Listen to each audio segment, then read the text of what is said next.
Hey robot makers, hope you're having a good day so far. So do you want to learn more about MicroPython and go way beyond the basics? Then this is the show for you. So let's dive straight in. My name is Kevin. Come with the bees, we build robots, bring them to life with code, and have a whole load of fun along the way. Okay, let's get over to our keynote and make a start. So yes, this is all about MicroPython beyond the basics. This is an intermediate level skill session on object-oriented programming and a whole bunch more. You can actually follow along with this as well if you want. I've written a whole free learning MicroPython intermediate level over on Kev's Robots. If you go to this website that's just showing below, kevsrobots.com/learn/learning_pathways/MicroPython, there's currently 3 different courses that you can follow along with, and this is also part 4 of the video series on introducing MicroPython as well. So got different ways of getting this information. So what we'll cover today is object-oriented programming. If you've not come across that before, this is a nice intro to that and how to do it in MicroPython, and also Python by virtue of that. Modules and packages, we're going to cover what they are and how to use them. We're going to look at something called Decorators, which is not something you get into your house. This is something that you can use to make your code even better. DocStrings, which will also make your documentation better. We'll also cover something that somebody requested, which was interrupts and timers, and we'll also look at MPRemote briefly, which is a command line tool for getting MicroPython automated. So first of all, let's have a look at object-oriented programming. If you've not come across this before, or you've heard of it but not quite understood what it is, it's basically a group of different concepts. Now, some people might say that there's more concepts than this, but when I was taught this at university, these are the ones that we covered. So we have abstraction, which is a way of thinking about programs and breaking them up and making them more easy to build and consume as a programmer. Encapsulation, which is about how we make our code a bit like abstraction, but also it's more to do with how we bring together functions and variables together in one kind of package. We encapsulate them. There's this really weird concept that's called polymorphism. We'll get into what that is. And there's also something called inheritance, which unfortunately isn't to do with large sums of money. It's to do with how we can reuse our code in some really efficient ways. So we're going to look at these 4 different object-oriented concepts and how to use them and how they're used in MicroPython. So first up, let's have a look at classes, because they kind of embody all 4 of those concepts, and objects which are related to classes as well. So let's get into this terminology. What is a class? So a class combines functions and variables together in a single package, and we can use this to model real-world things such as robots and anything else you could possibly imagine. It could be a fan that you operate, an Internet of Things sensor. You can model anything using classes. This is part of this abstraction and encapsulation concepts within object-oriented programming. We will get into those in more detail in a second, but classes is kind of a fundamental thing that pulls it all together. In object-oriented programming, we have some different terminologies. So instead of saying variables, we call them properties. So class properties are essentially class variables. And we also call functions methods. So methods are what the class can do. So properties are what it has. You can say it has a variable of type integer, for example, and methods are what it can actually do. It can switch a light on and off, that kind of thing. So we encapsulate them both together in a class. So how do we use classes? So we can simply just type the class keyword. We're going to get into some demos in a second. We'll get straight into showing you some live code on this. It's not all theory. So a class is essentially a blueprint for creating objects. So a class is some code. An object is like a runtime thing that's running in your microcontroller. So a class can be used to create many objects of the same type. So you can see there we can define a leg class on the right hand side there that's simply got like a name property to it, and it's also got that init double underscore, or dunder as they call it, dunder init dunder, and then self, and it just says print I'm a leg. But we can actually have like a left leg and a right leg. I've used this in quite a few different projects previously, when we had a walking robot that had 4 leg objects all defined from one class, and I even had a foot, a leg, that all of a limb class. So we can use it, we can create hierarchies, and we'll get into that in more detail. So classes can help us write better code by organizing our code into a model that models a real world thing. So it takes you from that and this is where the abstraction element comes in, I guess. It takes you from taking something that's a real world thing and then make it into some code that does closely model that. Self. Now you might have seen this when I've been writing code on some of the shows previously, and this is used in the class. So when you're creating a class, self refers to all the different variables that are within that class. So for example, on this one here we have toes equals 5. So if we create a foot object, we can go foot.toes and we can see that that has 5. But if we want to refer to that toes within our class code, within our methods, so you can see that we've got def count toes and then it returns self.toes, that means that particular object that's in memory that we're referring to over here somewhere, maybe this is like left foot and there's also a right foot one. How do we know which one we're referring to? We use self, and then it knows that it's like the left or the right foot, for example, that we're referring to, the variables that are within it. So it's a self-referential thing that we have in code. So we can actually call self anything, but we'll get into that in a second when we actually show you. Well, there you go. So you can actually use the name. It can use any name. You could use this, you could use is, you could use anything. It doesn't have to be self, but the convention is that we use self. That's just what people have gone along with. So objects. So objects, almost everything in Python is an object. You might have seen this when you have an error. It might refer to an object having some kind of issue, and that's because everything underneath is actually an object. So objects are instances of classes, and when we say instances, we just mean it's a running example of a class. So every entity in Python, including integers, strings, lists, functions, they're all objects. Now that has some interesting connotations. We'll look at this in a little bit later on when we're looking at some other concepts. But we also said a function is an object. So when we pass parameters in our functions, we typically pass an integer or a string or possibly a list. We can actually pass functions, which is a really quirky but really useful thing because they are objects too.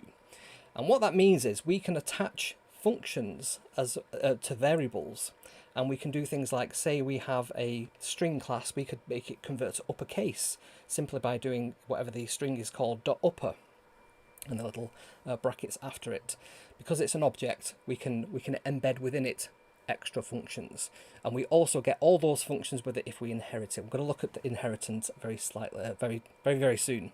So classes and instances. A class is a blueprint for creating objects, instances, and an object is an instance of a class. So there's that relationship there. So objects is running code. That's how I think of it, and a class is just the raw code. So let's have a bit of a demo. Let me get my notes up on screen, and I'm simply looking at a GitHub repository that I've created that will go along with this. I'll put that in the show notes at the end of the video, and we can have a look at this. So I'm going to use Thonny to run the code. So let me get over to Thonny. You can see that I've got the repository of all the bits of code that we're going to create today and have a play with.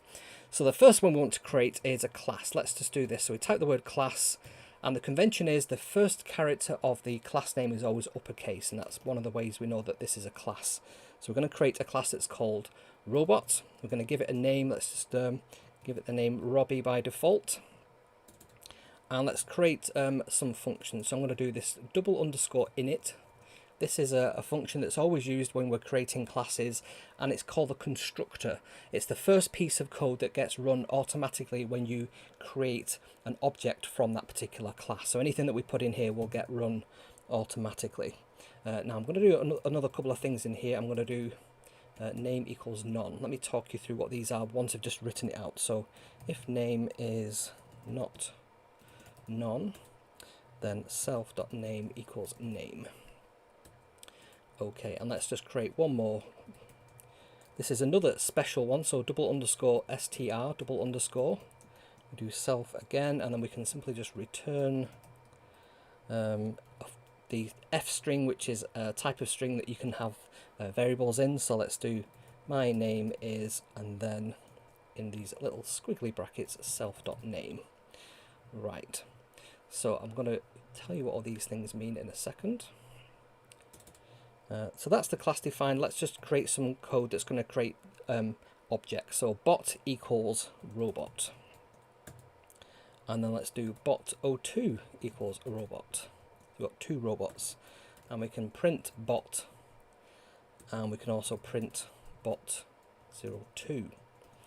So let's have a look at what's going on with this code. So this constructor, this double underscore init double underscore, that's going to run the very first time. So when we create bot and we say equals robot, immediately, without us having to do anything, it's going to run whatever is in this init function. So this is useful for setting up variables that we're going to use, or setting any angles to 0, for example, if we're creating a robot, or if we're taking a reading, maybe we set, if it's like a scale or something that's measuring something, we can set that to 0 as well. So we've just got some normal code in our function now. We say if name is not none, so name is the name of this variable here, the value of this variable here, and none, we've given this equals none. You might not have seen this before when you're creating parameters, but you can actually say what the default value of a parameter is. So if we say name equals none, if somebody doesn't pass in when they're creating the robot, such as print bot, it's going to use whatever the default is there. So if we say if name is not none, so we passed in a name such as, let's change our code to make it here. Let's do that as Cassie, for example. If we pass in a name, so name isn't none, it's going to set the internal name, which is currently Robbie. It's going to set that to Cassie. So that self means the class variable that's called name. And then this double underscore str, double underscore str is a special reserved word or function name within MicroPython and Python, and that means that the class, if you just printed out the class, it'll look for this particular string, and we're simply going to return the string my name is and then self.name, so whatever self.name ends up being. So let's run our code and see what actually happens. So ignore that MPsoft reboot thing, that's just a quirk, I think, of the MicroPython version I'm running. So the first time we run the code, which is from here, so my name is Robbie. So when we say bot equals robot, we're setting that name internally when this class gets turned into an object, and the name is Robbie. And you can see that being set. The name is none, so it doesn't run that code there, so it remains as Robbie. And then when we say print bot, we get that string return there, my name is Robbie. Now on the second object, we say bot02 equals robot, and then we pass in Cassie. So we're actually passing in this name has actually a value now, and once that value is not none, because we passed in the name Cassie, then this code will actually drop through and set the internal name to be Robbie. So you can see why the two different things happen there. Also notice within the class that we indented all the code that relates to that particular class. With that block of code is related to anything above it there. So that's how we create a very simple class. Okay, let me get my other notes up on the screen. I've got two lots of notes there I need to follow. Right, that's the very first one. The next one we're going to go for, we're going to create a different one, so I'm just going to get rid of that. Let's now create a car example. So this one, we're going to use an underscore. We'll get to what these mean very shortly, but just note that that has an underscore, and we're going to say the type equals petrol. Like so, that's just a string, and then we're going to do the constructor, so underscore init, underscore self fuel. So instead of saying none, this time I'm going to say that this is a string. So I've used colon instead of equal, so I'm saying that this is of type string, and we can also set that to be none as well. So we can say fuel, oops, I'm typing things wrong here. Fuel is not none. Hopefully that reads quite English. We can say, and you can see there, as I'm typing, the autocomplete is suggesting the class variable, the class property fuel type, and we can just say if it's whatever we pass in there as the fuel type. And again, we can do that underscore string, and we can just print out what that type of fuel is that's being used. So we can just say return, oops, fingers in a twist there, and then we can say fuel type is, and then self dot underscore fuel type. Okay, so let's create some objects that use this car class.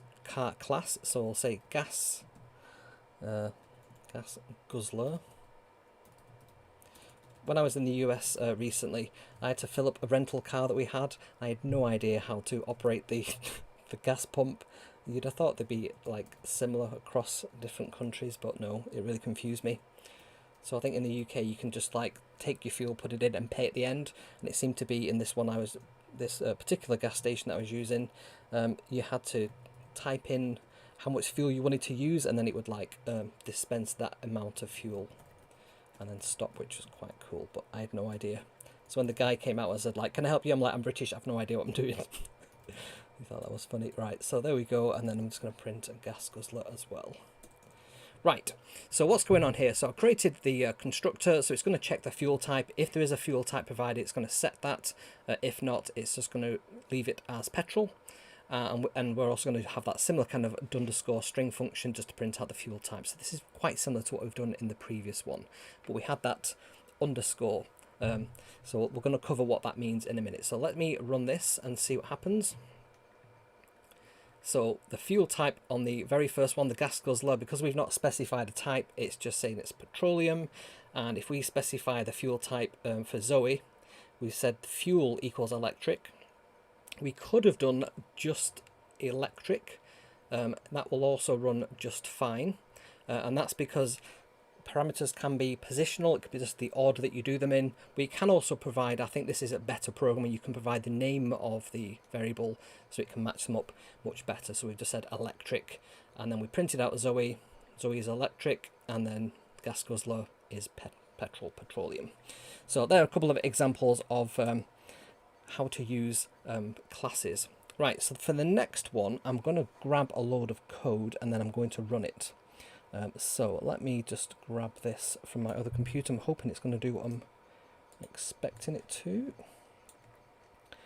So I've got another Mac just off to the side that's hopefully going to let me copy and paste between both of them. If I copy it on there and then I paste over here. Perfect, yes, that's done what I wanted it to. Right, so let's talk about class properties for a second. So why would we want to use class properties, so variables within a class? So let's say we're trying to model feet. So we've got a left foot, and that left foot has 3 toes on it. Maybe this is like our dog or something. And then we've got a right foot that's got 4 toes on it. And then the left foot is smelly, and the right foot is not smelly. And the left foot has a big toe, and the right foot does not have a big toe. Maybe that's where the missing toes are. That's a lot of variables to keep track of individually, and the more objects that we want to work with, the more dogs' legs we want to work with, the more variables we have to create in our code. That gets really, really messy very quickly, and you can also forget and get confused by which particular foot and which particular leg you're working with perhaps. Now you could do something like this where you say there's a list or a dictionary that has a bunch of variables in it, but on this one, this is just a list. So we've got 2, true and false. We would have to remember what the order is for that, so that's not a very easy way either of dealing with class variables, is what we're essentially going to replace this with. So what we can do, we can just have a class called foot. We can say the number of toes, we can give a default value for 4. We can say there is a big toe, smelly equals false. And then we can have some internal functions that do things. So we can say total toes returns the self.toes, plus if there's a big toe, it'll return that as well. And interestingly, this is another more advanced feature of MicroPython. False can actually be 1 or 0, true or false.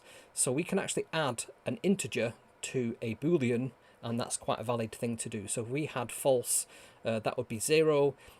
If it was true, then that's a 1. So by adding big toe as true, it's actually adding a 1 to that integer. And has big toe, we can just return if it has a big toe or not. So then when we come to our code here, let's run this and see what happens. So we have 10 toes. So we've got a left foot and a right foot. They're both objects of the class foot. So we've modeled the real world thing of a foot, and then my toes equals left foot total toes plus right foot total toes. And total toes is a function that's returning that big toe value. That's returning the number of toes, including the big toe. So you can see there we can play around with that, and that we can individually change that. So if we wanted to say the left foot dot big toe is false. We could then run that and see, do we get 9 toes, because we have 1 toe that's missing. But it's much easier to interrogate our code and have it help suggest things such as, if we wanted to create this, you know, will it give us the autocomplete if we've included that in the init function. We haven't created an init function on this one, so it doesn't know to ask for any particular startup values as you like. So that is what we wanted to cover off on that one. Let me get back to my other slides and we're going to have a look at some other concepts. So next up is encapsulation. So let me just get down to that code there. So encapsulation keeps properties and methods together. This is what our class does. So if we have something like a car can be made up of lots of different components, such as the engine, the gearbox, the transmission, the electronics, and encapsulation kind of wraps all those things together and hides the inner workings. So that's one of the main things that we use classes for. And the way that we can hide things within our class, we can use what they call access properties, access methods. Let me get back to that in a second. So properties are the values. So in Python we can also have a function to check whether values are valid for a particular function that we want to run. So for example, let's say we want to say that our car has a tire on it, and that tire can only be like a Michelin tire, for example. If we passed in a tire that was a Goodyear, we want to be able to sort of say no, that's not a valid tire type. So we don't want to let somebody just make our tire equal to whatever they want. We want to check the values in that. So we can do that by encapsulating our properties and having a function that actually runs and checks that value. Well, you'll see in the code example in a minute. Maybe I'm not explaining that very well, but the whole idea of encapsulation is it hides those inner workings with the aim of simplifying things for the person that's using the code. And each object can have a set of properties, variables, and share these and shares the methods functions with the objects of the same class. So what I mean by that is, when we had the leg or the foot class, we could have a whole bunch of internal variables that are unique to that particular object. But when they both run a method, it's the same method that they're running, but on their particular set of variables. And from a memory management point of view, that means we don't have to have lots of separate functions being held for that. They all run the same one. So it's quite a clever use of memory. We'll get into some examples to really bring this to life. So here we go, protected and private members. Remember I put that little underscore in front of the fuel type before? What I was actually doing there is making that a protected member of the class. And these access methods, what they can actually do is provide, they can hide variables internally, or they can say that they're protected. And protected is more of a flag to say to people that might be using your class, don't change these. These are for internal use. So we can have public, protected, or private variables or functions, methods or properties. So the private one has a double underscore, and the protected has a single underscore. So protected, the idea of that is you're just telling people, back off, you can see that it's there, but you shouldn't go changing this because there might be implications on that. Private, you simply won't be able to access it or see it through autocomplete or through any kind of documentation that this would generate. So we'll have a look at some of the examples of this in a second as well. That's why I use it on that Zoe class there. So let's go to encapsulation. So let me just bring up, oops. Let me just bring up Thonny, and let me just bring up, let me see that one there, number 8. Right. So what I'm going to do, I'm just going to do what we did before and just copy a whole bunch of code from one to another. Copy that there, and then I'm just going to paste this over. And we're going to have a look through what this actually means. So we've got a car class. We looked before at the fuel type. This time I've made this a private property. So it's got 2 underscores. It's got underscore fuel type. We can still access this within our class functions, within our class methods, but we can't access them outside of the class, so it hides that complexity there.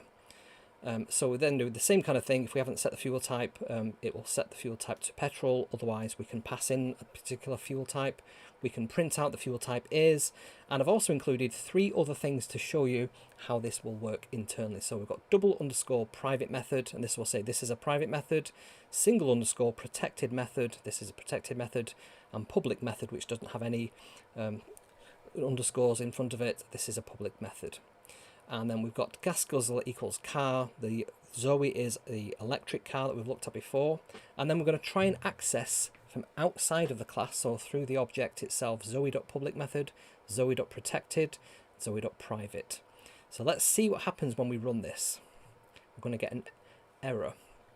So this Zoe.private method, let's see, we should actually get an error message there as we're actually not doing anything on that particular one. So when I try and run that, it's actually generating an error because we can't actually run that one, but you can't see the error message just because of the way that I've called the code there.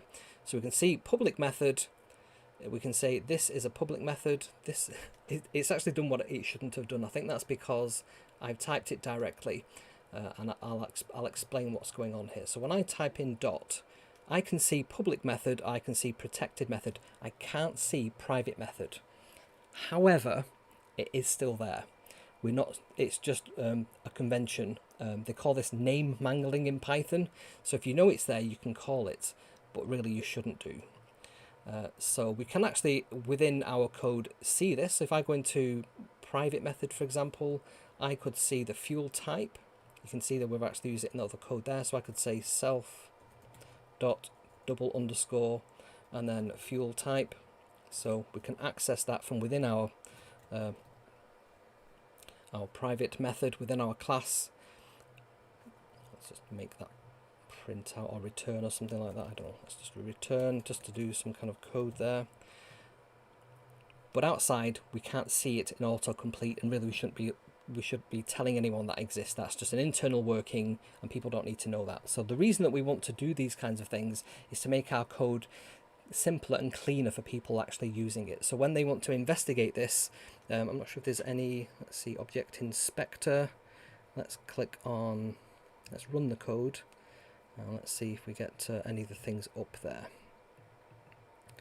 I thought this would actually help us see, maybe not on Thonny.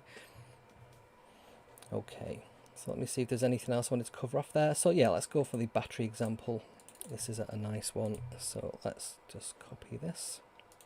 This is more of a real world example. That one is a little bit abstract.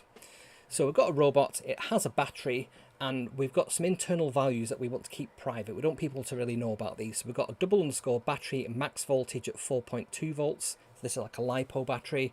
We've got a double underscore battery minimum voltage, which is 3 volts. And then we've got the current battery voltage, which is just a protected value. So it's battery voltage 3.7. And there's also a private serial number, which is double underscore there. Maybe we'll write some functions that can expose that. So the first thing is we want to create a protected method that will return the battery level. So we need to do some internal calculations to get a percentage of the battery. So we're simply going to say self.underscore battery underscore voltage minus the minimum voltage, the maximum voltage. Oh, thank you, Paul, for that. Let me just hide that. And then we have, so divided by the maximum voltage minus the minimum voltage times 100, so we'll get the percentage. And we're simply going to return that as an integer, like a whole number. And we can also have a function that's just called battery, and that will return the current battery level. So if we say r equals a robot, it'll run all that code, it'll run these and set these internal values, and then we do r.print battery. Battery is going to get the self.battery level, which is that internal function there. So we can run that, and we can see that it's 58%, for example. Now what we could do, if we wanted to hide that battery level, we could make that a double underscore. So we just have to update any instance of that. So wherever we call battery level, we could hide that, so that will still work. And if we go over to here, and let's do r dot, when we have a look at the autocomplete, it's just going to return battery rather than this battery level. I'd have to stop and restart that, I think, to make the autocomplete work properly, because it's still showing the single underscore one. But again, it's a way of hiding complexity in our code and the inner workings of that.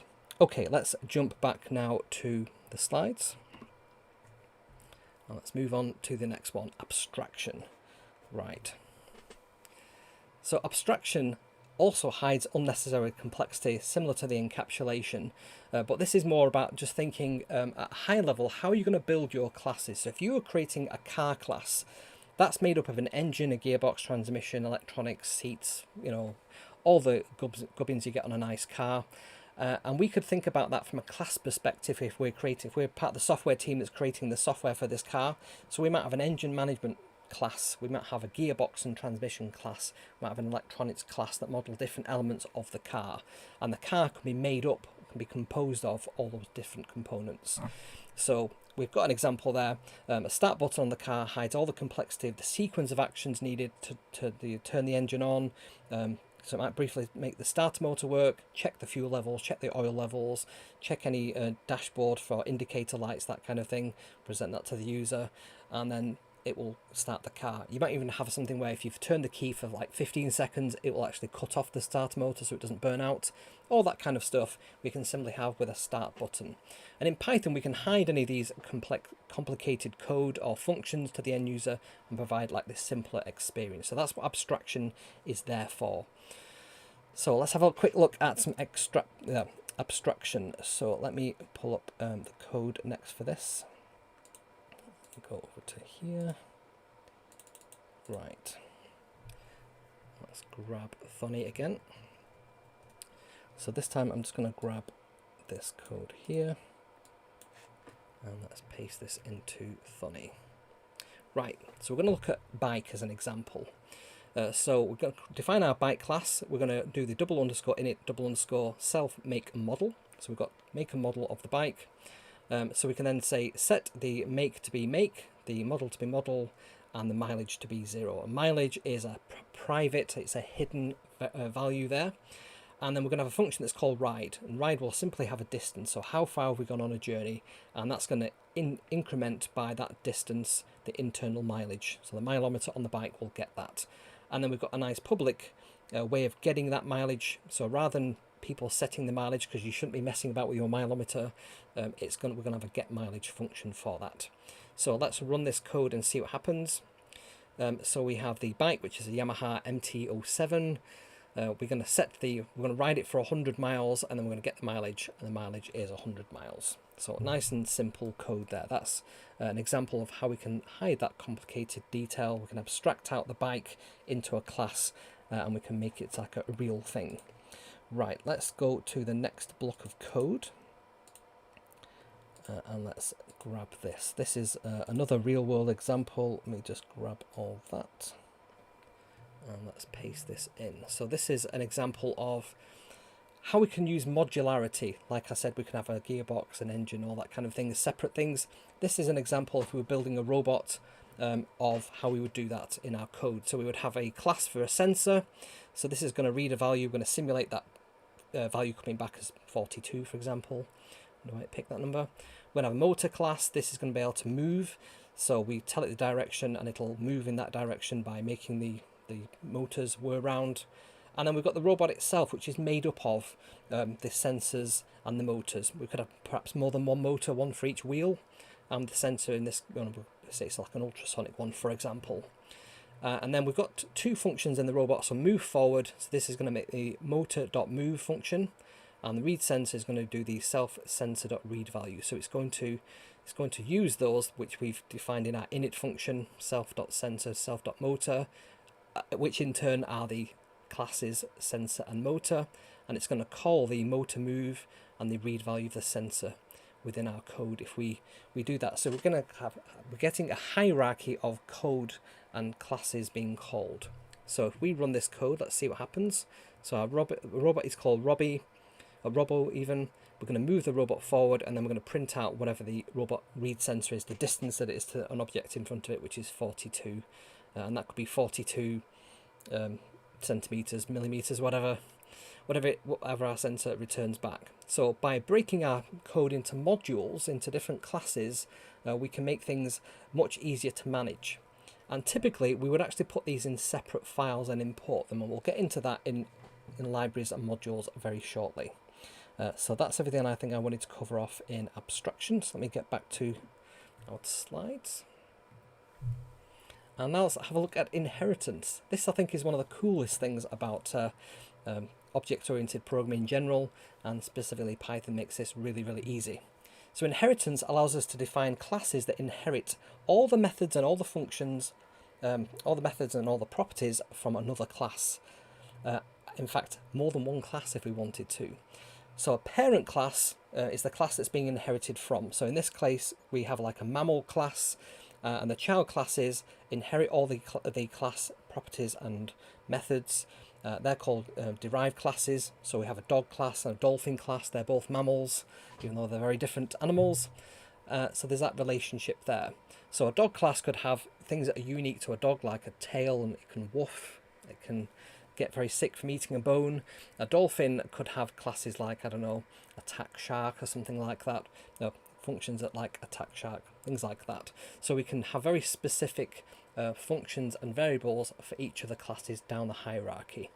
So we typically use this if we want to create something, define some high-level things that everything will have, and then we can inherit that and reuse the code. So this is all about code reuse and making our code optimized. So here we go, we've got an example of a mammal class. So a mammal has got a backbone equals true, live birth equals true, and we've got this function, this method, which is warm-blooded, return true. So all mammals should have those properties and methods. So the dog class, barks equals true. We say no legs, so number of legs, return 4, and has legs, return true. And in the dolphin, we say barks equals false, has legs equals returns false, number of legs returns 0. And then we've got Flipper and dolphin and Lassie the dog, and we can say Flipper has, Flipper number of legs, return legs, and we can say Lassie has, Lassie dot number of legs, and we can say it's Flipper dot live birth, that dolphins have live birth. So is it true or false that dolphins have live births? Well, because they inherit that from the mammal class, we didn't need to define that in the dolphin class. It's inherited that property, live births, from its parent class. So we've got these nice traits that we can build into our objects later, further down the tree. And in fact, we get a lot of those built in when we create an object just out the box from Python. Python has a default set of properties and methods for every object. We can actually have a look at those if we wanted to. So that's a very quick overview of single inheritance, but we can actually have multiple inheritance. This is where it gets crazy.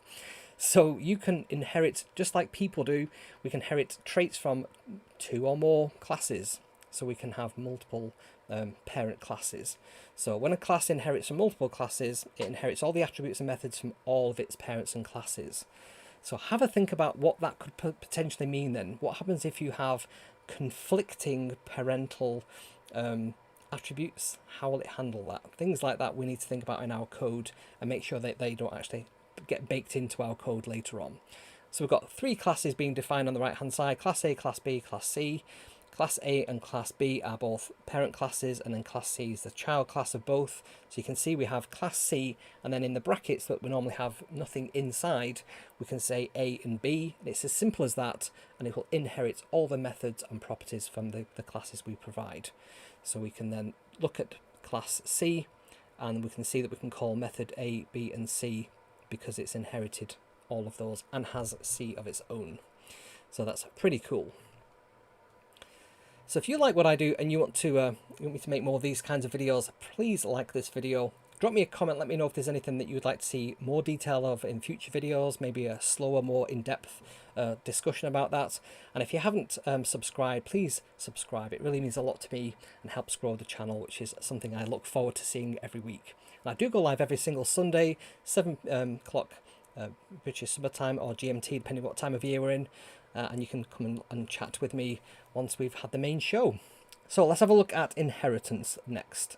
So here we go. Let's go over to this code right here. So I'm just going to grab that. I'm going to go over to Thonny, and let's paste this into Thonny. Right, so is that the right one? 6 is inheritance. I think I grabbed the wrong one there, have I? Yes, let me just grab that again. Copy, and let me just paste that in there. There we go. Right, so these are the code that I was just showing on the screen a moment ago. So class mammal, so backbone equals true, live births equals true, so they're both properties of our class. And then we've got this class method is warm-blooded, and that's just going to return true. Because all mammals are warm-blooded. And then we've got the dog class, barks equals true, that's a class property there.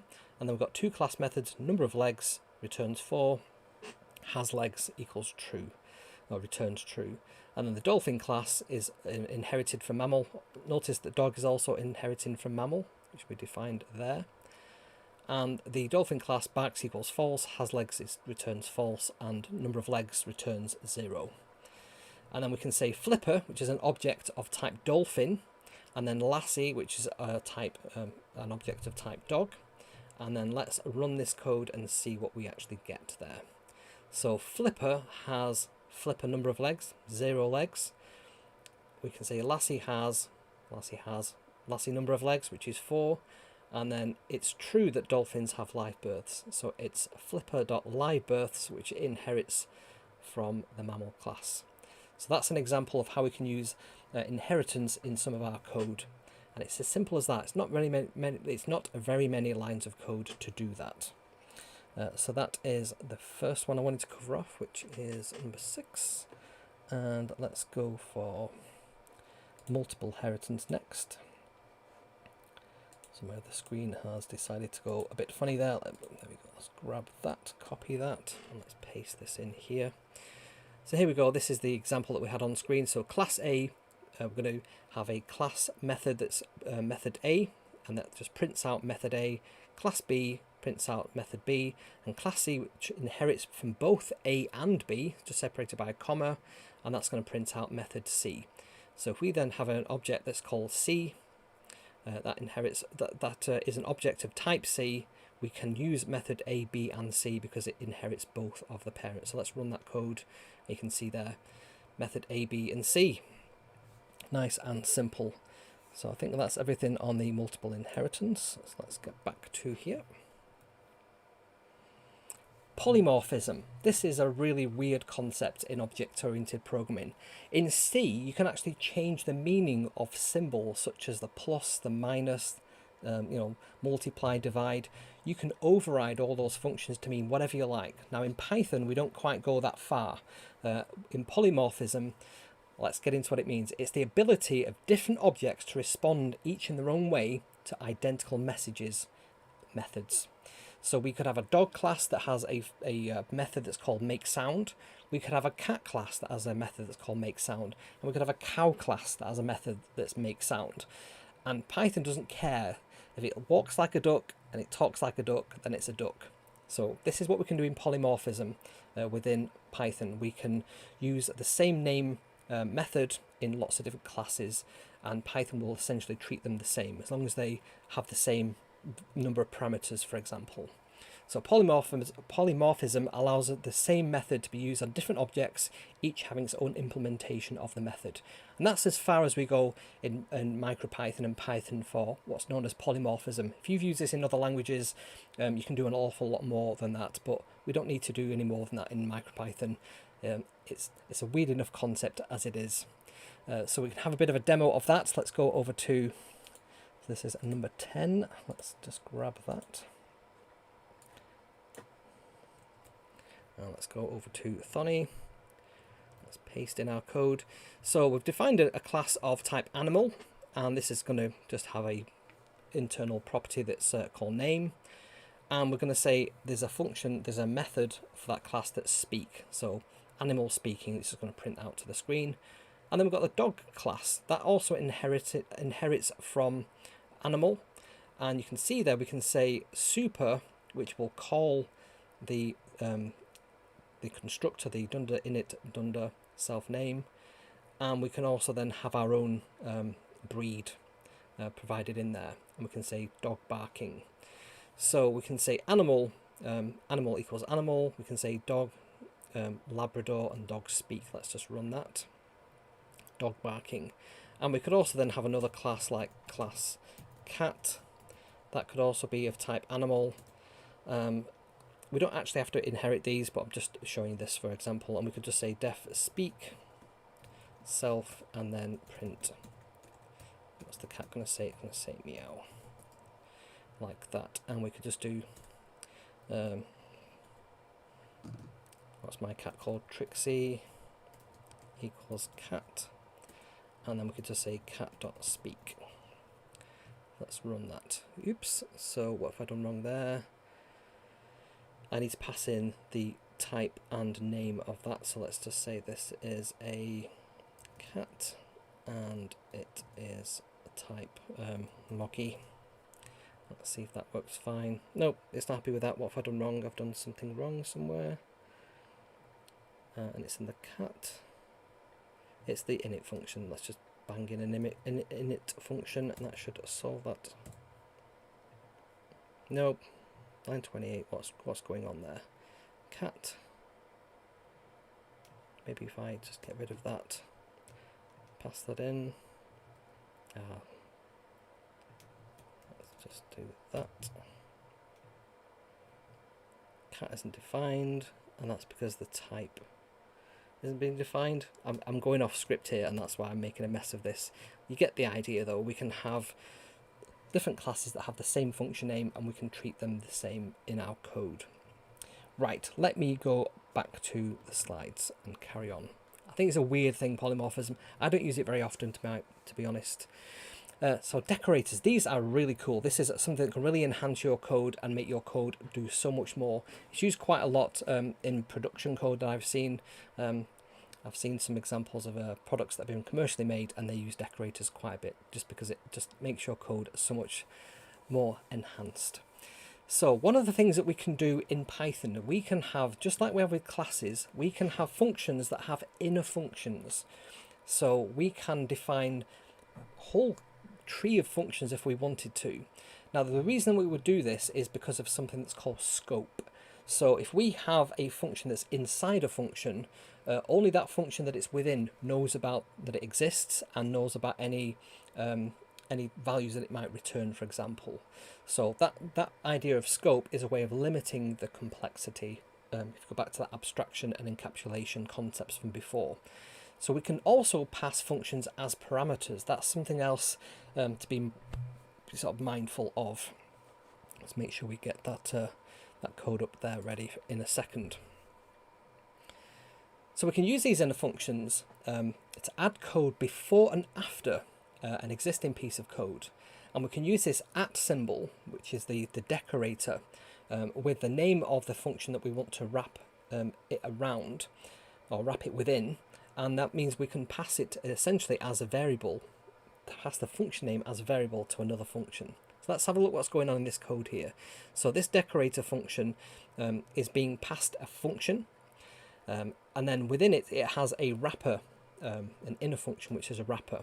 So it's going to say print something, something happened before the function is called. It's then going to call the function that it's been passed, and then it's going to print out something after the function is called.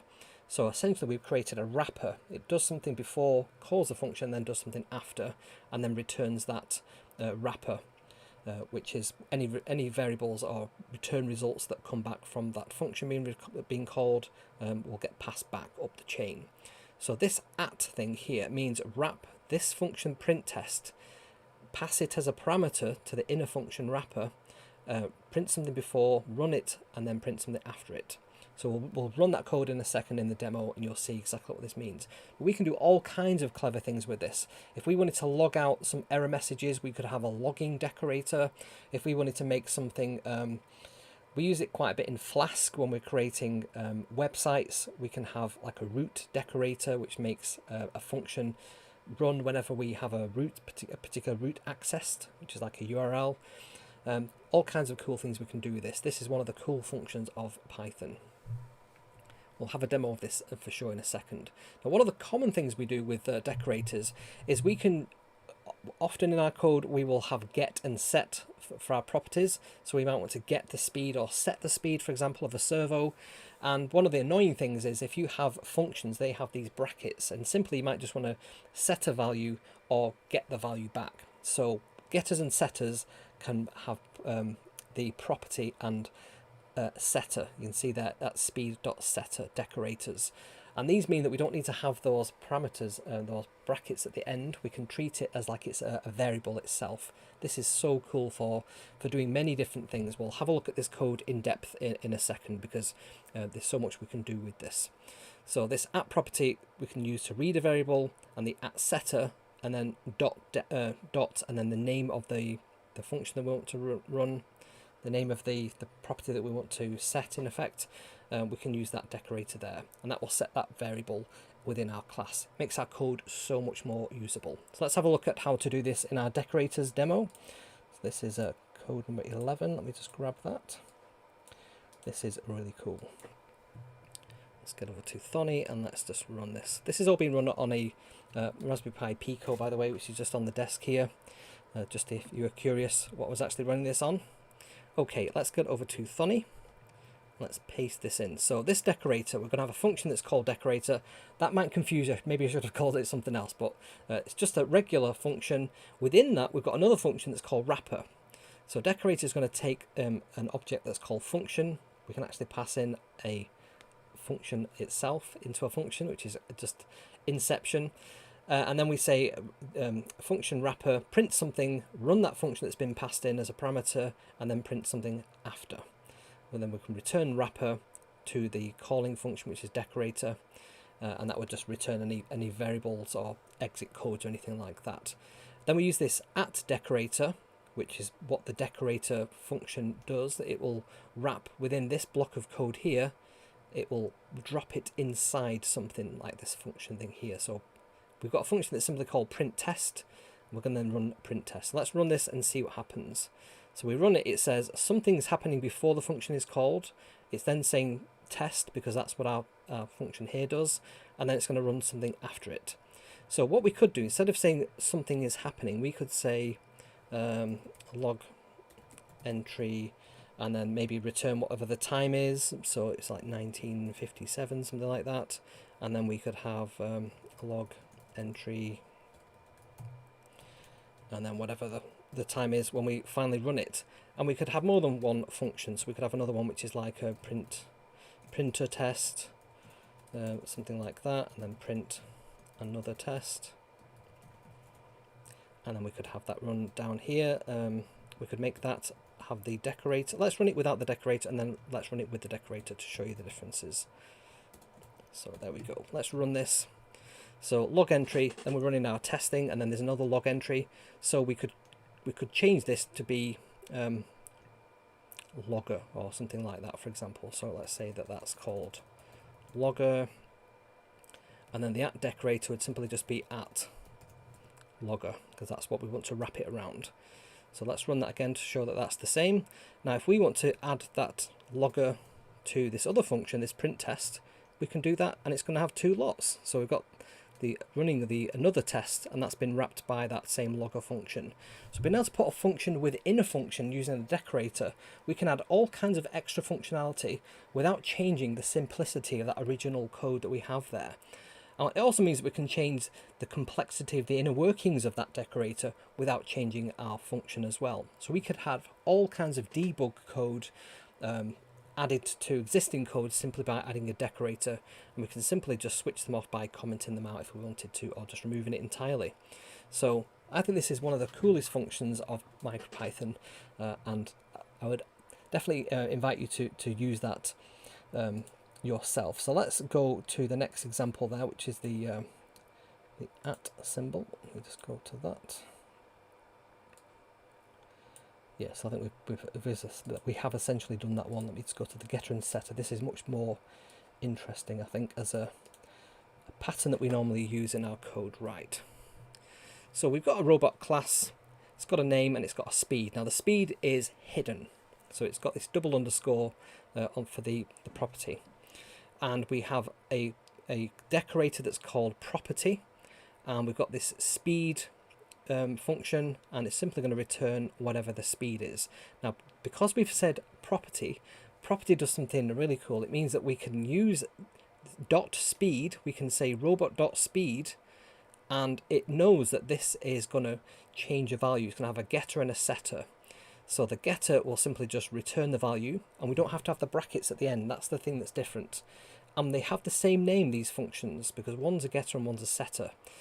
Now, the reason we want to do this is because we don't want somebody just giving us like an invalid value for speed. The speed in this particular case has to be greater than like 0 and higher, so it can't be a negative value, and it can't also be over 100. This is just some arbitrary numbers that we've made up there. So if the value is greater than 100, then just cap it at 100.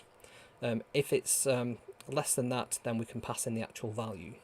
So our code down here says r equals Robbie. We're just passing in a name.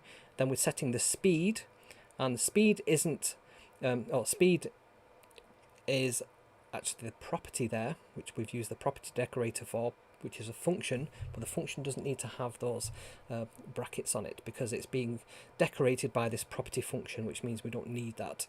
And we've got a pair of these, the getter and the setter, speed.setter. So speed equals 50. 50 is a valid speed, so if we run this code, let's see what happens. So we can set the speed to 50, and it returns that speed, and that's fine. And we can print out that that's the current speed. If we then try and run it to be 150, it's going to cap it at 100. And if we say, I don't know, minus 20,150 and run that, it's going to set it to 0 because it can't be lower than 0. And our speed setter property decorator means that we can have some logic in there. So that means that we can set and get values and have it simply just appear as a variable that accepts a value, but there can actually be some code behind the scenes that changes that. I use this all the time in my code. Even for myself, when I'm writing code, I might pass in invalid values. So if I've got, I don't know, I'm creating a plotter, for example, and I want this to do all kinds of complex inverse kinematics, very quickly you can like lose the plot with what value should be. But when you're writing your code, you might think, well, the angle can never be more than 180 degrees or less than 0 degrees. So let's just make sure that we can set that range within there. So we can have a property of angle, for example, and have a setter and getter for that. So this is one of the most useful things, I think, in MicroPython in object-oriented programming. So let me just check on the next block of code, which is properties. Let's see if there's anything else on there. This is a larger example. Let me just grab this one. So this one, we're going to define a person class. Maybe this is like a HR system. We've got a name and an age. These are protected, so we can see them, we can change them, but we shouldn't do. And then we've got a property which is called name. And this is the one that we want people to actually use. So there's a getter and a setter for name. So we can simply just return the name by checking whatever person.name is. And we can set the name by person.name, and we can provide a value. Now, what we're actually using here is checking the type of the variable that's being passed in. So if we pass in an integer instead of a name, or a floating point, or a list instead of a name, it's not going to be the right type. So is instance, we can check if it is a string type, and if it's not, we can raise a value error and say it must be a string. Otherwise, we can just set the name to whatever value is. And similar, we've got an age getter and setter. We can just return the age with that age with a property decorator there, and the age.setter decorator, we can just say if it's not an instance of int, an integer, a whole number, then age must be an integer. If it's less than 0, age cannot be negative. So we've got two checks there. So if we run our code, let's see what happens. So we have a couple of bits and pieces on here. So we are going to set a person that's called John Doe, and he's going to be 30. So we can see that we have John Doe is 30 down there because we print out the person's name and age. And then we're going to set the person's name to Jane Doe and 25. That's fine. But if we try and pass in the person.name to be 123, that's actually an integer.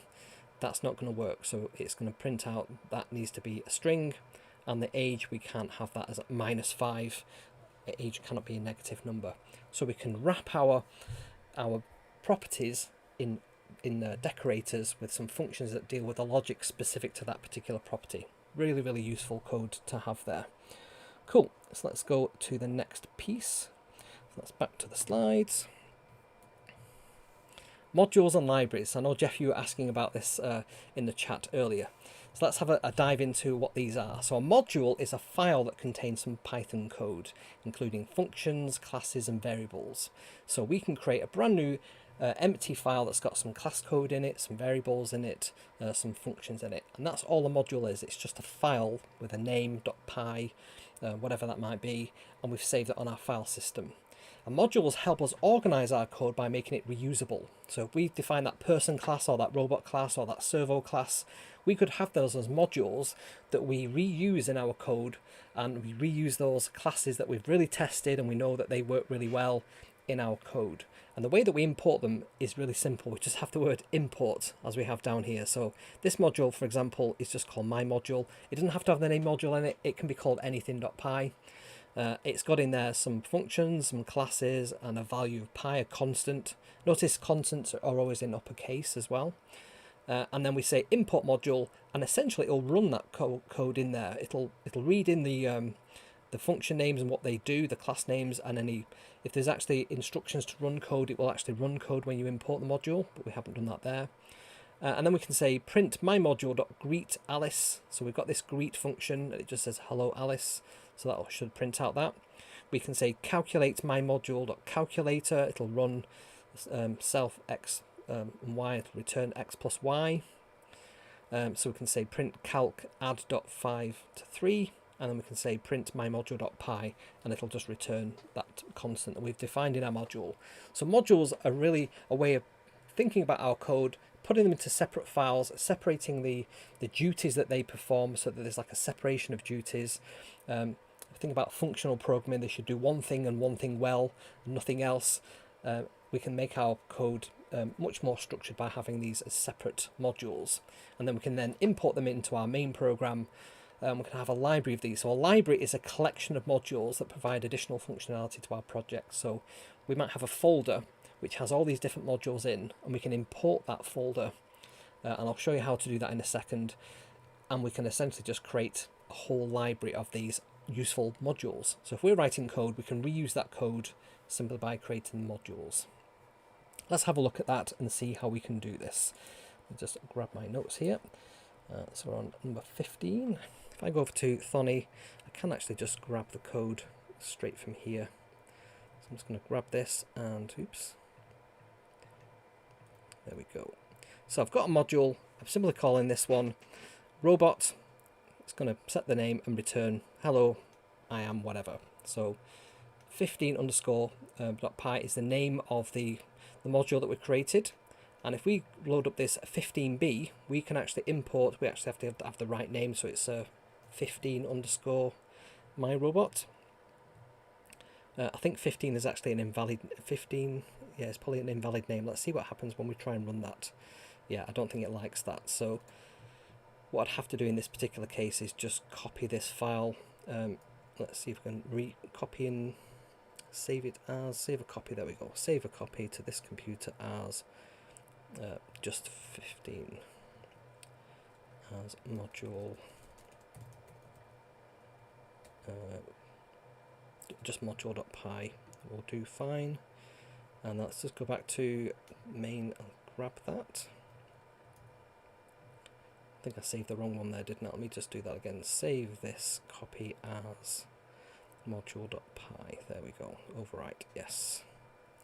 Great. So if I try and run that now, it works fine. Right. If I run that one, no module named my robot, because I need to import. So the module is called it's called module, and then there is a robot class in it. So we need to say my module. So import my module, and then my module .robot. There we go. What have I done wrong there? So it's just called module, isn't it? Sorry, getting confused there. What did I call it? Module.py, there it is. So module.py should get imported. No module called module.py. That's probably because I'm using a MicroPython device, And because it's running it on MicroPython, we actually have to upload that to the MicroPython device. So if I just right click upload to, it will now be able to find that module. That's what was going wrong there. My confusion there. So we created a module that's simply just called module.py. We've defined a robot class and it just does this greeting function. So if we go back to our main code, r1 equals module.robot robo, and then print r1.greet. So we'll say hello, I'm robo. So what we would do in a real world example here is we would create like a servo class, we might create a rangefinder class, we would put them into our class folder here, into our project folder, sorry. We would then copy all those files over to our MicroPython device so it can find them, and then we would have like a main program that would run that could use those modules. But how easy is that? It means we've got nice clean code, and we can still do autocomplete. If we do our one dot, you can see there we've got a name property, so we could change the name to be something else. Name equals mini or something. Not sure what's gone on there. It seems to have crashed. Thanks, Thonny. Let's go down. There we go. Name equals mini, something like that. And then we could just print out R1 greeting again, like so. And there you go, my name is Mini. So we can change the properties within that particular robot, even though we didn't have to define that robot class in this particular piece of code. So that's how modules work. They're simply just files that are in the same folder. If they're in a subfolder, we just have to put the subfolder name up here. So if we had a subfolder that's called like library lib, for example, lib.module, we just have to refer to it like that. And that should work across like any Python, Windows, Mac, or Linux kind of environments. Okay, so that is, where are we up to? This is modules. So we've gone through that. Let's back to the slides. We'll look at DocStrings next. I'll cover off libraries a little bit later on if we've got time. And we're a bit pushed for time. I might have to do that in a separate session. Let's have a look at DocStrings. These are a really quick but useful piece of Python, MicroPython. So DocStrings are a convenient way of associating documentation with a particular block of code. We use this in our class design and our functions to remind us what particular parameters and what the class functions actually do, what the class methods actually do. So it's really helpful for developers to understand the purpose and usage of the code without having to read through the entire implementation. We can also use the help function to access docstrings of a particular object. So we've created a function here that's just called add. It's got two parameters, A and B, and then we've got these three quote marks, speech marks as I call them, and then we've got some information there. It doesn't matter what that is in there. This is completely free form, and essentially this is just a string. But docstrings expect certain things to be present in there. So if we have this at the very beginning of just underneath the name of the function, this is the kind of docstring format. You can include things like parameters, a description of what it does, and also the return values if there is any return values. So we return A and B, so it's returning an integer, the sum of the two numbers.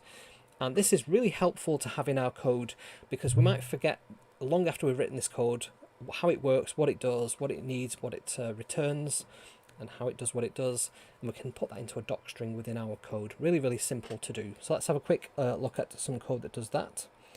So I'm just going to grab over to here, docstrings, number 16. Let's go to number 16, docstrings. Let's have a look at this. So we've defined a robot class, and this says a class to represent a robot. The attributes are name and speed. Name is a string, speed is an integer, and the methods are greet, so it greets the user, and set speed, which just takes this speed, sets the speed of the robot. And then in our constructor, we've said constructor constructs all the necessary attributes of the robot object. It takes a string name and a speed, which is an integer. And then it sets self.name to be whatever we pass in as name, and self.speed to be whatever speed is passed in. And we have a greeting method. So this prints out, hello, I am self.name, whatever the name of the current object is. And then set speed, which we can pass in a speed value, and it'll set that speed, self.speed, the internal variable, to be self.speed. And then we can say robot robo. So if we run that, that just works just like, doesn't really do anything. But if we want to come over to the autocomplete, so if I hover over robot, Let's see if I can get this to do this. It should tell us. Hover over the class name, so R equals robot. Now can you see there the autocomplete is saying robot name speed, a class rep, so it's basically just printing out everything that we put in that docstring. So Python knows, the interpreter, the REPL, knows how to return, and that works just in here as well. So if we say R equals robot, is that going to work? Let me just, before I do that, I would have to actually run this piece of code. So I could probably just grab all that. Well, let's not do it in the REPL, that will confuse things. Just because of the context, I would have to have that as a piece of code that's already in the REPL's memory, which I've not done. So let's do, see there, if I do brackets name speed, so it's grabbing all this information here. If we did .greet, it's printing out the docstring for greet there, greets the user by printing a greeting message. There we go. And yeah, really useful to add to our code, and doesn't take that very long to do. If you use something like VS Code and that has a Copilot installed, it will even help you generate those docstrings as well, just to make your code just that much more useful. Now if we have we do dir, robot is there, actually that's quite useful. So let's do help robot. So you can see there it's saying class robot, so let's do help robot dot greet. Let's see if it can do anything on that. No, so because we haven't run this code in the REPL, let me see if I do import 16 docstrings, because it's got 16, it's not a valid name, so that's why I'm saying it's a bit messy. I should have thought of that. I thought of everything else, but no. So yeah, docstrings really useful, help you document your code. You can actually use things like read the docs, which can extract all the docstrings from your code and build up an entire documentation thing from your code. This is just one of the more professional things that you should be looking at doing. Okay, so I think that's everything on docstrings and interrupt handlers. So, and I think, Jeff, you were also talking about interrupt handlers. What are these? Why do we need them? What's the use case for them? So an interrupt is a signal from the to the processor emitted by hardware or software, indicating that an event needs immediate attention. And by immediate, we mean real-time, immediate, right now attention. In MicroPython, an interrupt allows the program to respond to events like a button press immediately without polling or polling. So what is polling?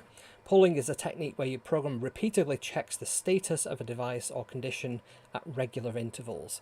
So often we will have like a while true loop, and we will just keep checking, you know, is button pressed, is button pressed, is button pressed. That involves active waiting by the CPU because it has to check and monitor that particular input flag or input or flag to determine if a specific event has occurred.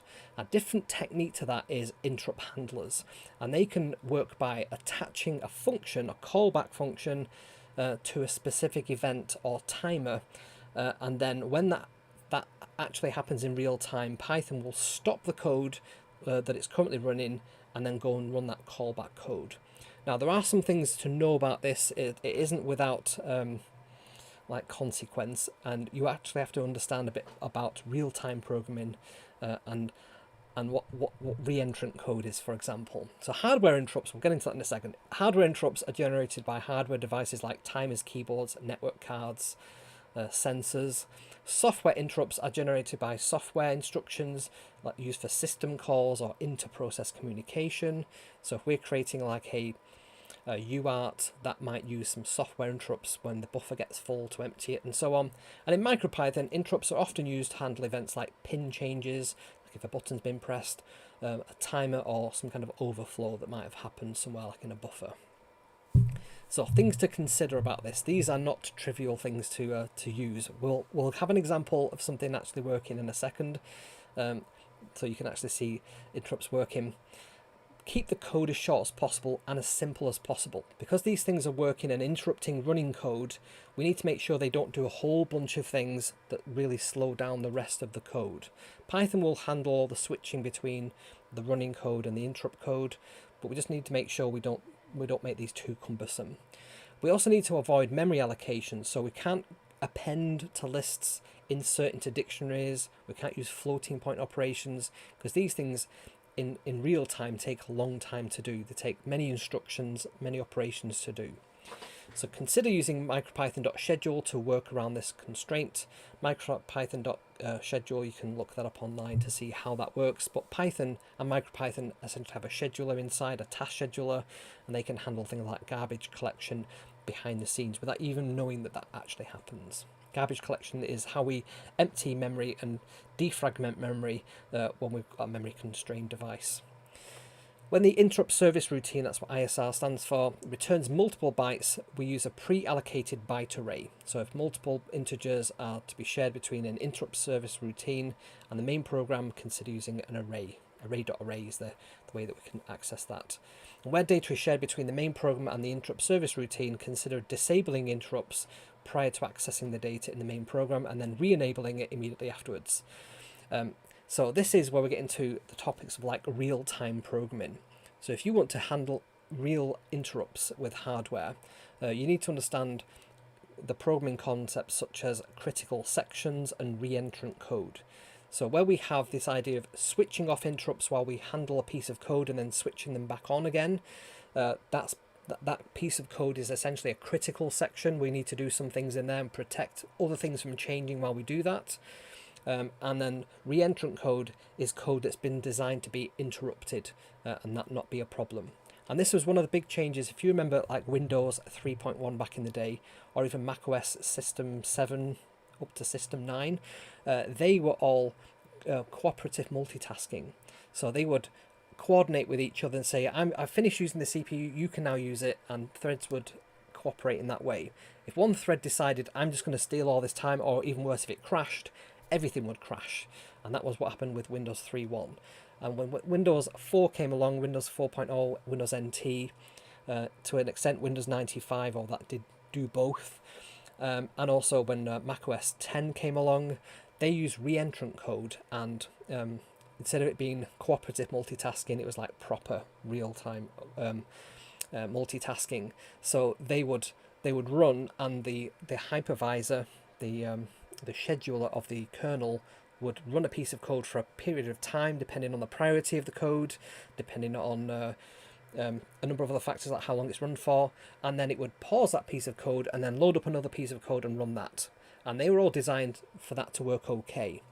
The reason you need to read up on this is you can get race conditions where two pieces of code are vying for the same resource, and neither of them know that each other are running, and it can never resolve that deadlock. So we need to make sure we don't get race conditions and deadlocks. And this is why, in general, I would steer clear of this and just use polling. Everything we do in robotics tends to be quick enough, unless you're doing something like a medical robot or something. I don't expect my audience to be doing that. Right, let's go over to Thonny and have a look at a real interrupt demo. So this demo that they have here is going to use a timer. So this is a software interrupt in effect. We could use a pin input, like a button, but for the sake of simplicity on this one, I'm just going to use a software timer. So from machine import pin and timer. Timer you might not have used before, but it kind of does what you'd expect. It's like a stopwatch that we can click. It'll run for a period of time that we set, and then once it reaches that value, it will run some code. The code is a callback. So we're going to define an LED. So this is the LED. So on this overhead camera I've got over here, if I go over here, zoom in on this little Pico that I've got. So this is a Raspberry Pi Pico, the original one, but it's got the header pins and the little debug thing on it as well. It's not got the Wi-Fi on that one. Right, so let me just see if I can get Thonny to load up on here as well. Or maybe I just need to switch between the two. There we go. And we've got this function that's called toggle LED, and it's going to pass in a timer. We're going to pass in a timer to it. So LED value, if we're going to basically just set the LED value to be the opposite of what the LED value currently is. So we're going to toggle it, which is quite clever. So the value equals whatever the value is not. So if it's on, it's going to go off. If it's off, it's going to go on. And then we're going to print out the LED value is LED value. And then in our main block of code, we're going to create a timer object. So timer equals timer. That's what we imported from the MicroPython machine library. We're going to say -1, so it's a virtual timer. We're going to say init the timer, so we're going to set the timer going. The period is going to be 1000, which is a second. The mode is a periodic, so it's going to run periodically. And the callback, that's what's going to happen when it reaches that value, that 1000 value. It's going to run this piece of code. So let's run this and see what happens. Now, there's a couple of interesting things that will happen on this. So you can see that the LED is actually flashing there on the desk. So every second it's flashing on or off. Now, if I get rid of that print statement on here and I run this again, it's flashing on and off, but I'm in the REPL. I can say A equals 1, B equals 2, C equals A plus B, and it's still flashing on and off because it's running in the background. So this is quite a useful way of creating a thread without creating a thread, if you know what I mean. You can run callback functions on timers if you want something to happen in the background. Now remember, the rules still apply. We need to keep these things really simple, so we can't be having it play like a tune through a buzzer or something using this. But perhaps we could have something where it grabs the next value off a list of values of notes to play and then just plays the next note, for example. So as long as we don't have any setting of values, it's fine. So we can toggle the value on and off. That's simple enough for the timer to respond to. But it's interesting, you can see that on the REPL, even the REPL, the code runs in the background. So how do we stop it from doing that? Well, we actually have to hit the stop button up here and reset our device. Otherwise, it'll just carry on doing that in the background forever. I thought that was a really useful use of interrupts. I hope you found that one interesting too. Right, finally we have tools. I'm going to go over this one real quick. This is one you'll have to research yourself in a bit more detail. But MPRemote, MicroPython Remote, is a tool that you can install in Python just by doing pip install MPRemote. And it's a really versatile command line tool designed for interacting with devices that are running MicroPython. And think of yourself as like a supplier of MicroPython code and devices, and if you're working on some code and you want to keep doing the same set of operations, maybe you're like wiping the device, you're copying some files over, you're setting some, I don't know, some environmental, maybe you're creating a file or getting rid of a log file, whatever you want to automate, you can do all these things with MPRemote. You can upload files, you can delete files, you can do anything that you would normally do through Thonny. You can do that through the command line and essentially put that in a script, so you can make things automated. So if you're like a professional developer, this is a tool you'll probably be using all the time. So you can easily connect to the device, you can do device connection, as long as you know what the serial ports are. You can use WebREPL, which is the if you've got like a web-based MicroPython device that's already got the connection to the Wi-Fi set up. You can do file operations, you can upload files, download files, delete files from the file system on the device.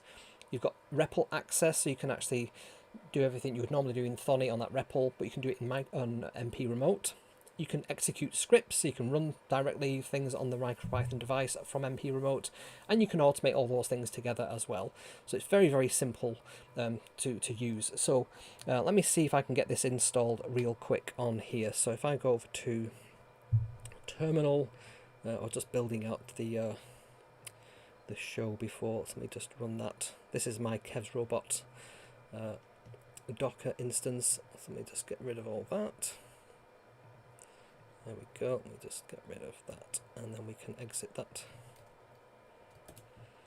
Okay, let me just get rid of that, get rid of that. Yeah, terminate. And let's see if I can make that a bit easier to read. Let's go back to here. Okay, let's clear the screen. So let's create a folder. This is just going to call it MPRemote test or something. And let's create a virtual environment. I'm doing this in like Python 3 on a machine, so you could do this on Windows, Mac, Linux machines, Raspberry Pi, whatever. It's going to create a virtual environment. Why is it not happy with that?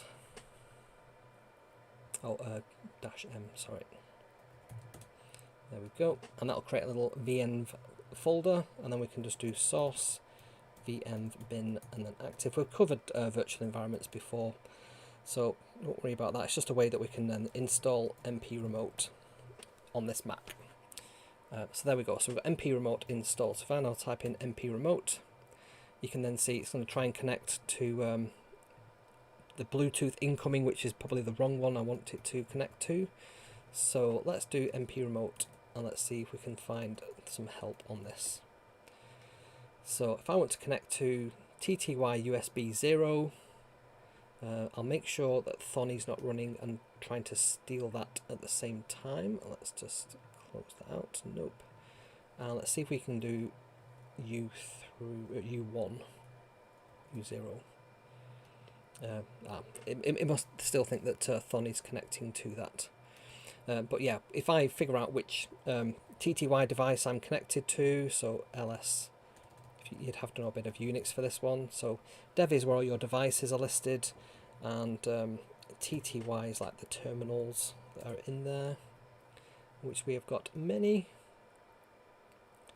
But USB mode, that's the one that we actually want to use. So let's just grab that name.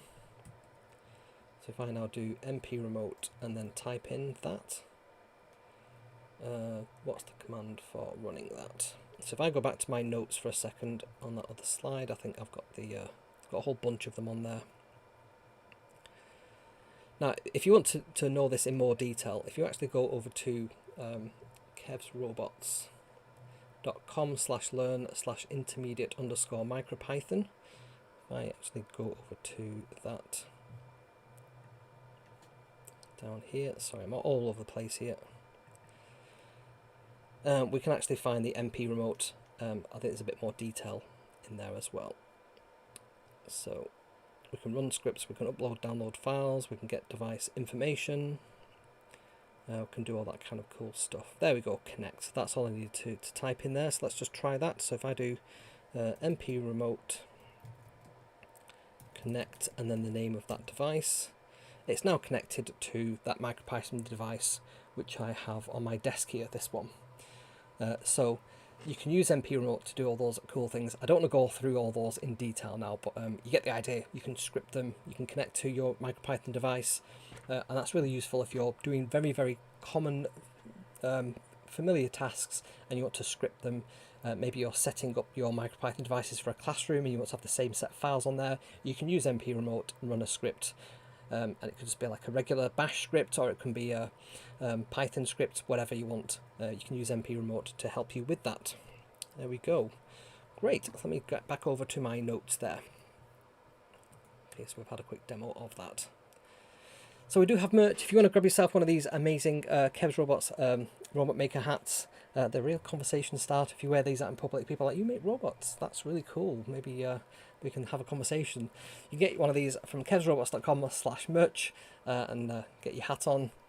And if you want to join our Discord server, we've got a really great Discord community over at kevsrobots.com/discord. It's completely free to sign up. It just asks you for your email address, and you can also get the monthly newsletter. It's supposed to be weekly, but I think we do it monthly now. So you can get that link there. If you want to follow me on social media, go over to Kev's Robots. You can go on to Threads. Sorry, I'm at Kev's Mac. I'm at Kevin McAleer at threads.net. On TikTok, I'm at Kevin McAleer6. On Instagram, I'm at Kevin McAleer. On X, I'm at Kev's Mac. On Mastodon, I'm at Kev's Mac. And mastodon.social, and on Blue Sky I'm at kevsmac.bsky.social on there, and I always post all kinds of behind the scenes pictures and video clips and so on, and also information. If there's a show not going ahead, for example, I would also put it on there as well. And if you want to join me and help support the channel, you can do this in a number of different ways as well. If you go to kevsrobots.com/coffee, you can get your name in the end credits, which I'm going to show in a second. You can also do a super thanks or a super chat. Let me make sure that's all enabled on the stream elements there. So a super thanks if you're watching on the live stream right now. A super chat if you're watching. I always get these wrong. If you're watching on replay, I think that's right. You can also join the YouTube membership program as well, just by clicking the join button underneath the main player window.